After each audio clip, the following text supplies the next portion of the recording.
देश को पहला स्वदेशी एयरक्राफ्ट कैरियर ही नहीं मिलने वाला है, बल्कि देश को गुलामी की सोच के प्रतीक से भी आजादी मिलने वाली है।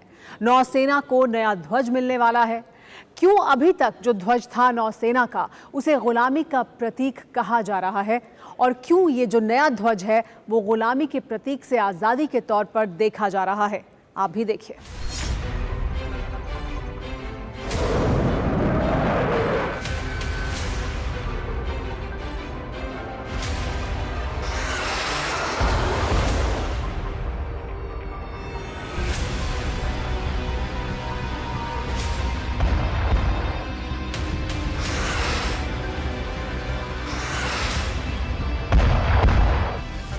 जमीन से फलक तक के हर टारगेट को जमींदोज करने की कुव्वत और पलक झपकते ही दुश्मन के हर नापाक मंसूबे को नाकाम करने की ताकत, जिसके सामने हर टारगेट बौना है, वो भारतीय नौसेना है।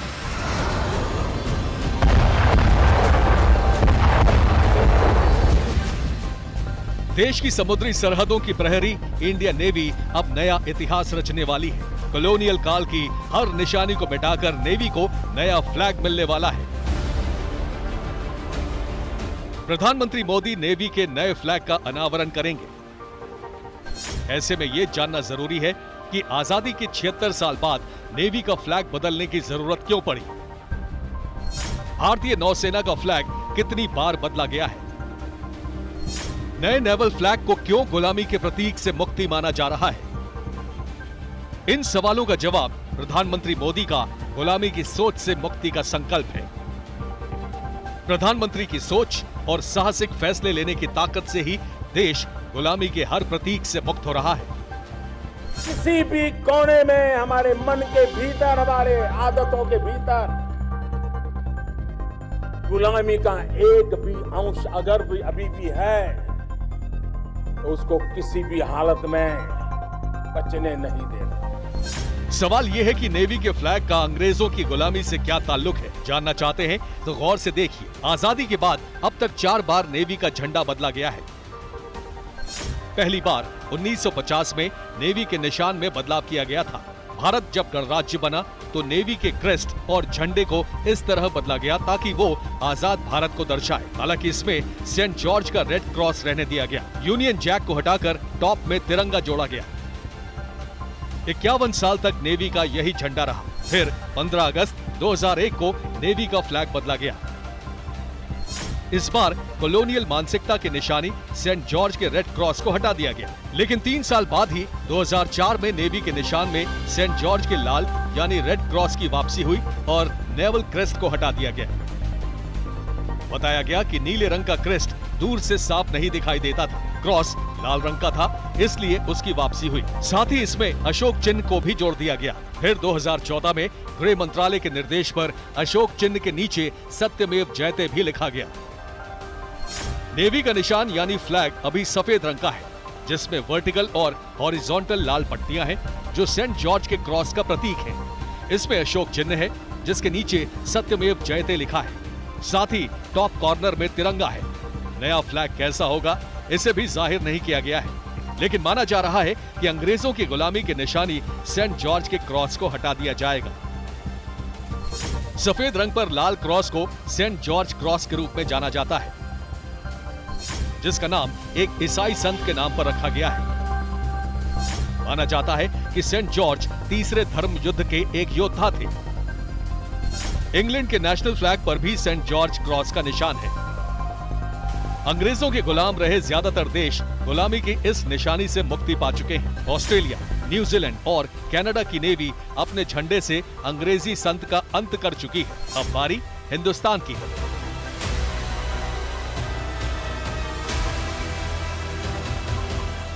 Bureau report, TV9 Bharatvarsh.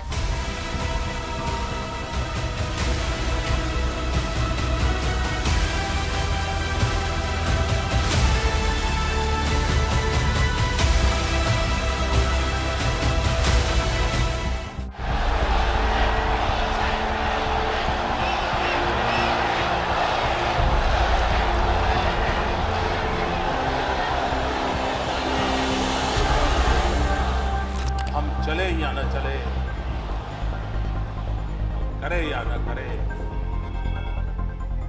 देश चल पड़ा।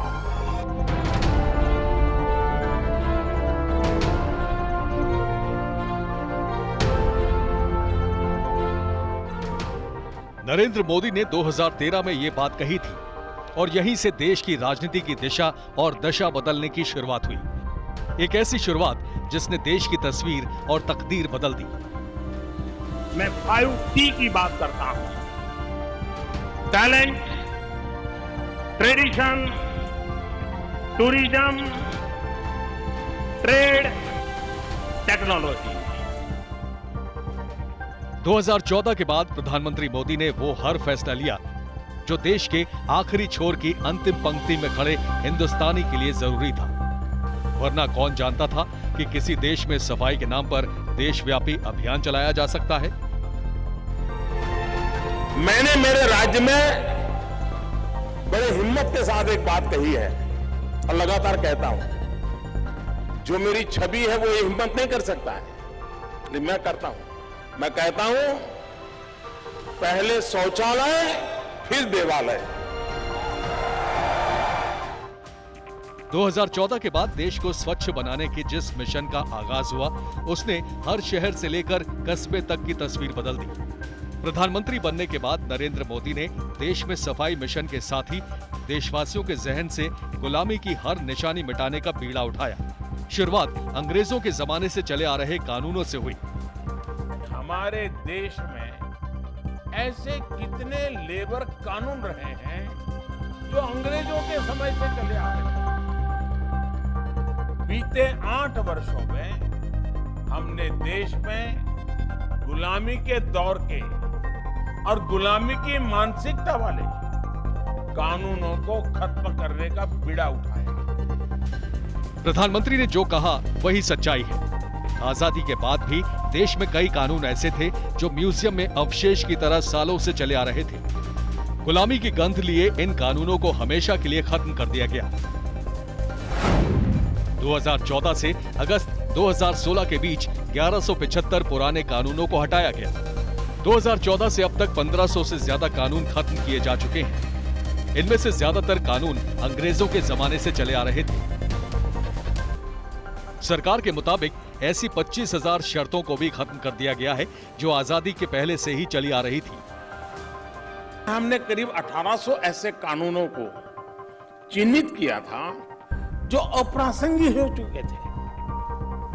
इनमें से जो केंद्र के कानून थे, ऐसे 1450 कानूनों को, 1450 कानूनों को हमने खत्म किया। गैर जरूरी कानून ही नहीं, 8 साल के दौरान प्रधानमंत्री मोदी ने कैसे कॉलोनियल सोच को बदलने का बीड़ा उठाया, उसकी एक वानगी देश की राजधानी दिल्ली के बीचों बीच बना ये युद्ध स्मारक भी है।